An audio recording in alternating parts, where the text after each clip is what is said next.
Good morning. As we think about these bright spot stories, these stewardship bright spot stories in the ELCA, it's important to think that we have about 9,300 congregations, and each one of those congregations can be sort of thought of as a test lab for experimentation, for creativity, for using different ideas and practices and approaches. And we heard some really great stories from Pastor Taryn just up here.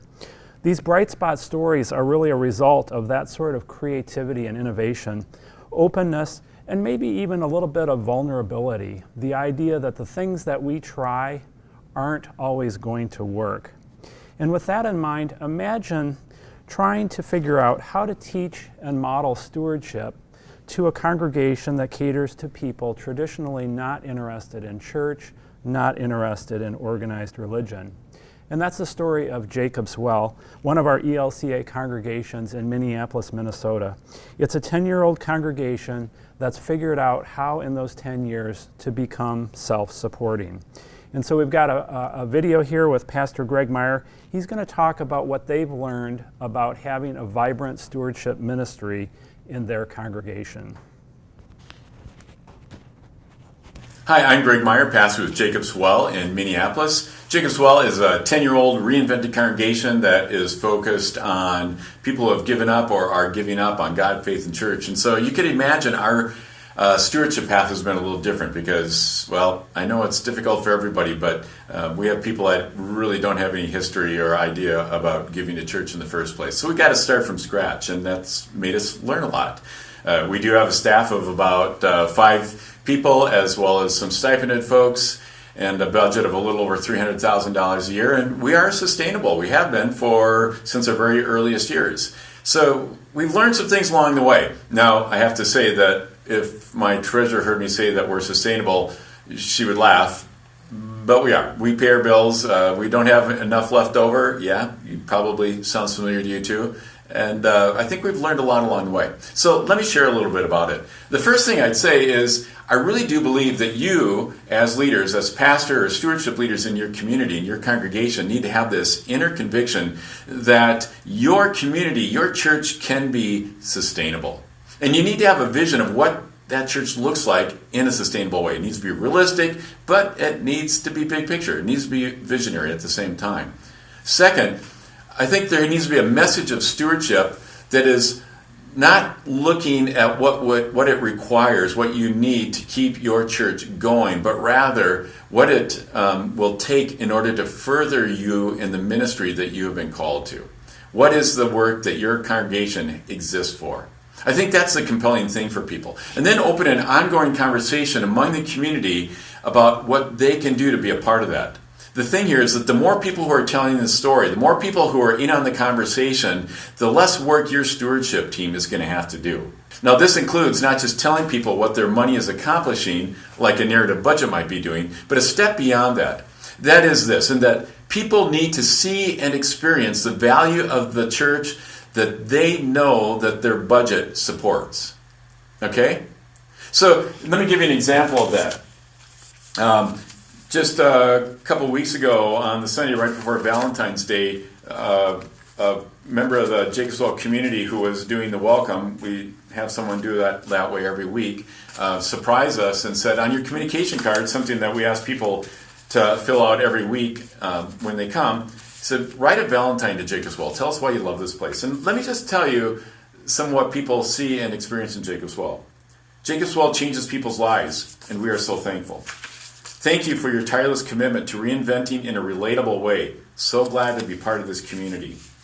You are loved. Thank you for the messages that are not boring or irrelevant or pushy. Thank you also for the free coffee. Can't sneeze at that, I guess. Thank you for Jacob's Well. Thank you for encouraging me, grounding me, growing me. I feel the love every day. Thank you for creating a warm, welcoming, non-judgy environment to come to. And thank you for addressing real-life issues like money, because it is helpful to get those ick issues out in the open. Yeah, we just spent 3 weeks talking about money, so the StewardCast comes up in an appropriate time. Prayers of thanksgiving and gratitude for a safe place to learn and grow spiritually in a welcoming environment.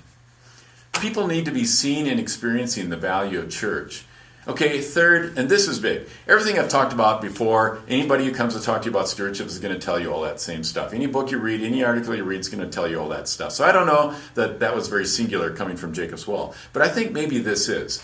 And this really is big for me. See, stewardship is only secondarily about giving to the church. It is primarily about the relationship that people that your community touches, your ministry touches, the relationship that they have with their money. Let me repeat that. Stewardship is primarily about the relationship that people who are touched by your ministry have with their money. Your first stewardship job, and 90% of it, is helping people be healthy with their money. That is their income, their expenses, their debt, their wealth, their material possessions, all of it. Why?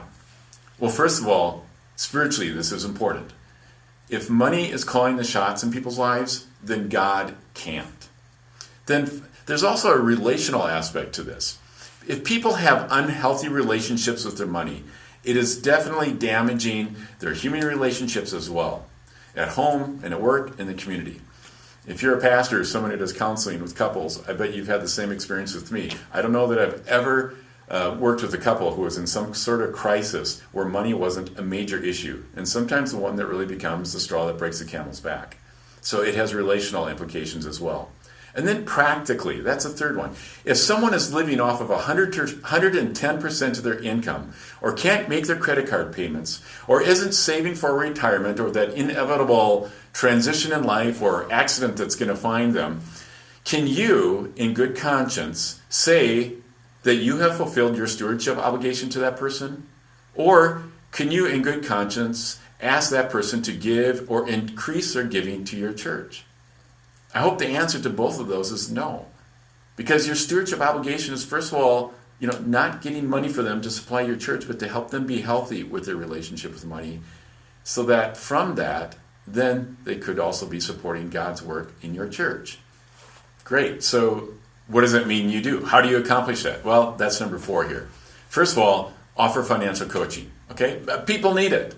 The vast majority of our country does not have a budget, and if they do have one, they're not using it, okay? We have a goal at Jacob Swell that everyone connected to our community has a budget, a livable budget, and a plan to get out from underneath their unsecured debt, and then they've got the support to figure it out, to stay on it, and then to get back on track when they fall off of it, because they inevitably will, okay? We just try to normalize that and realize people have that, and we have financial coaches to help people get there. So one of the ways that we normalize that is by modeling healthy financial management stewardship and by teaching it on Sundays in worship. Not in an adult forum off on the side where 10% of your people go, but right where everybody is listening. And we talk about it in practical ways, and we do it on a sustained basis. We really break down a lot of barriers like that. A couple maybe that has been in financial crisis for a long time, and they have so much friction, and it's such a taboo thing that they don't know how to talk about it, and they don't talk about it. After they've sat through 3 weeks, like we just now did, talking about money in very, very real ways, and they had some really innocent, fun ways of interacting around it. For them then, on the drive home or over lunch or when they open those bills that come in on Tuesday morning, for them to have that conversation about money suddenly has become something they can do. We've normalized it, and that's an important thing for us to do as a community of faith. Now, how do you support that? Well, you can do it with the financial coaches. You can do it with classes if you must, but I really don't think that's the best way. I would rather that you use those coaches. You maybe use some one-time workshops that delivers people to the hands of coaches, and better yet, you do it with small groups. Accountable groups where there's trust and there's encouragement and support and shared goals and shared dreams and hopes and struggles that are with each other for a long period of time, so they can be part of the longer process and people can realize how normal their problems are. Then finally, I would say teach it to children at the same time. We do. While we are running 3 weeks of this with the adults in worship, our kids are getting the same thing in age-appropriate levels in the children's ministries. And then the aim of the whole thing is that we give them language and opportunities to talk to each other. So not only are they getting their financial feet underneath them and getting a vision of how money could function in their lives as individuals or as couples, but they're doing it as a family. And they're teaching their kids some good practical practices and the whys of it, why this is important, and why we believe in this, and why we bother to take the time to do it. If you do all that, Well, then you get to number 5, and that is you don't even have to ask for money anymore in your church because the money's just going to come flowing down from all the people that have such healthy relationships with money. Okay, that doesn't happen here either. But it does do the heavy lifting, all right? And it really grounds people in why you're asking for money. It takes you out of the fundraising mentality and gets you to what money is really all about. And they start putting 2 and 2 together themselves and why it's important to support your community of faith, your church, and why they're eager to do that. So we'd love to carry on this conversation with you more. You can find us on Facebook or on our website. They're all here. Our email address is there and our phone number. We'd love to share any materials that we've developed with you. We'd also really like to hear your ideas because there's lots of nuts that we have not cracked and we're still doing a lot of experimenting. And we know that a lot of you have figured out things that we haven't. So share those ideas with us as well. And blessings on your venture as you are stewards of God's grace. Well, that's the 3rd or 4th time I've watched that, and I just think a lot of excellent ideas there. I want to thank Greg and his team for putting that video together for us, but also, for their thought leadership and creativity in rethinking how to connect more people with the good news of Jesus Christ. Greg reminds me of the need to reframe stewardship, that it's not what we want from people, but what we want for people. And we need to be clear about our why for our stewardship ministry. So many times we talk right away about the what and the how, but why is it that we're doing what we're doing? What is it that we really want for people? And so when I ask that question, I think of things like peace, joy, well-being, liberation, meaning, and purpose through a better understanding of ourselves, through a better understanding of our faith, but also a better and healthier relationship with money. Greg sort of hinted at the idea of financial distress and how that plays out in marriages, and supposedly financial distress is the number 1 cause of divorce. And if that's true, it seems to me that a valued service of our churches and congregations is to help people navigate that and help them to be in a better place with their money and their relationships. And so this idea of starting by teaching kids and modeling these better values to them, using financial coaches and discussion groups to provide accountability and support, and always connecting people's generosity with this idea of mission and vision and impact. Jacob's Well is also doing some cool stuff with podcasts. I listened to a few of those. Greg sent me some links to that. So if you're interested in those, you can contact Greg at his email, or you can email me, stewardship@elca.org, and I can get you those links.